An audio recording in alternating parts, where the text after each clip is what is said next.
దురాశ. ఒక గ్రామంలో అమిత దురాశపరుడు, దుష్టుడు అయిన భూస్వామి ఉండేవాడు. ఒక సంవత్సరం అతను 40 ఎకరాల మామిడి తోట వేశాడు. మొక్కలకు నీళ్లు పోయటానికి, తోటకు కాపలా కాయటానికి మనిషిని పెట్టదలిచి భూస్వామి రంగయ్య అనే పేదవాణ్ణి పిలిచి, చూడు రంగయ్య, మామిడి మొక్కలు కాపుకు వచ్చేదాకా నీళ్లు పోస్తూ కాపలా కాస్తూ ఉండినట్టయితే అవి కాపుకు రాగానే నీకో 4 ఎకరాలు ఇస్తాను అన్నాడు. రంగయ్య సరేనన్నాడు. అతను ఆ తోటలోనే చిన్న ఇల్లు వేసుకుని మొక్కలకు నీళ్లు పోస్తూ తోటకు కాపలా కాస్తూ 4 ఏళ్లు గడిపాడు. 4వ ఏడు తోట కాపుకు వచ్చింది. రంగయ్య భూస్వామితో, తోట కాపుకు వచ్చింది, వచ్చి చూసుకోండి అన్నాడు. భూస్వామి తనకున్న భూముల్లో ఎందుకూ పనికిరాని బంజరు 4 ఎకరాలు చూపించి, ఇదే నేను నీకివ్వదలిచిన భూమి, దీన్ని సాగు చేసుకో అన్నాడు రంగయ్యతో.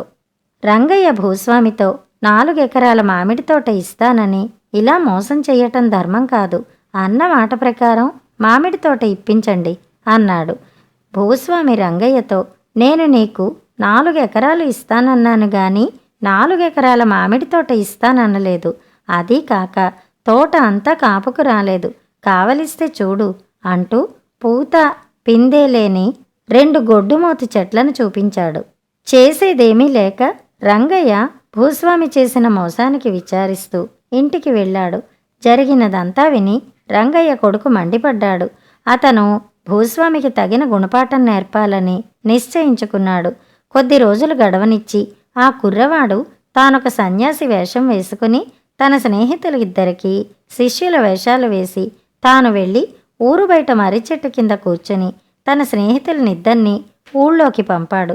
వాళ్ళిద్దరూ ఊళ్ళో జనం మధ్య తిరుగుతూ తమ గురువుగారు గొప్ప శక్తులు కలవాడని, కాశీకి వెళుతూ ఊరి బయట మర్రి చెట్టు కింద మకాం వేసి ఉన్నారని, కోరిన వారు వెళ్ళి వారి దర్శనం చేసుకుని లాభం పొందవచ్చునని ప్రచారం చేశారు.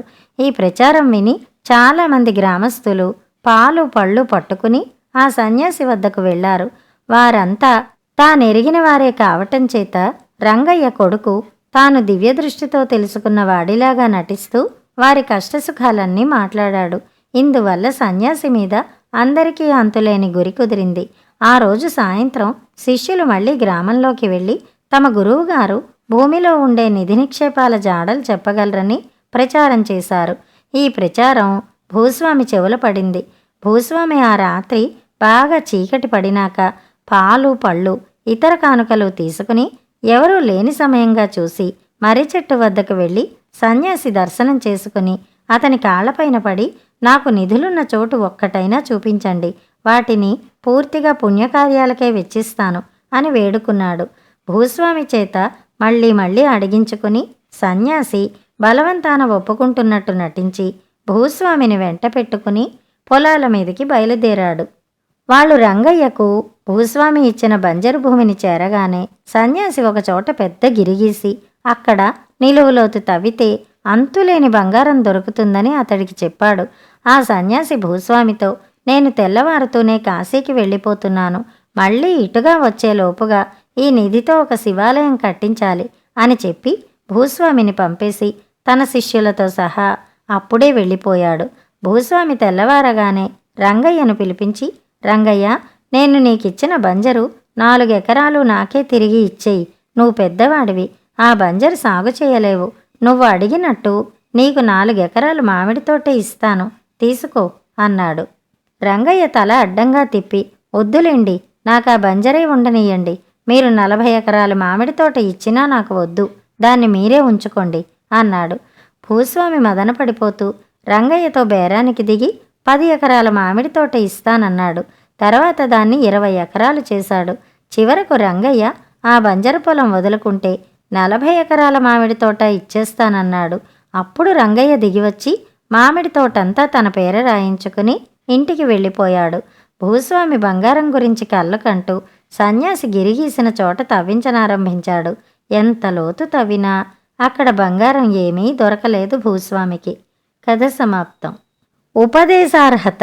ఒక గ్రామంలో ఒక కుమ్మరి ఉండేవాడు. వాడి కొడుకుకు ఒక దురలవాటు ఉండేది. వాడు అన్నం ముందు కూర్చున్నప్పుడల్లా తిని సగం పైగా కెలికి విడిచిపెట్టేవాడు. మనం పేదవాళ్ళం, అలా అన్నం పారేయరాదు అని తల్లి తండ్రి ఎంత చెప్పినా వాడి చెవికెక్కలేదు. ఆ ఊళ్ళో ఒక శాస్త్రులు గారున్నాడు. ఆయన్ను అందరూ ఎంతో గౌరవంగా చూసేవారు. కుమ్మరి ఆయన వద్దకు వెళ్ళి వాడి తిండి గురించి చెప్పి కాస్త బుద్ధి చెప్పమని కోరాడు. నీ కొడుకును 2 వారాల అవతల తీసుకురా అన్నాడు శాస్త్రులు గారు. కుమ్మరి ఆశ్చర్యపోయాడు. 2 వారాలు గడిచాక అతను తన కొడుకును శాస్త్రులు గారి దగ్గరికి తెచ్చాడు. ఒరే బాబు, అన్నం బ్రహ్మస్వరూపం అంటూ శాస్త్రులు గారు కుర్రవాడికి బోధించి పంపాడు. అది మొదలు కుమ్మరి కొడుకు అన్నం పారేయకుండా తింటూ వచ్చాడు.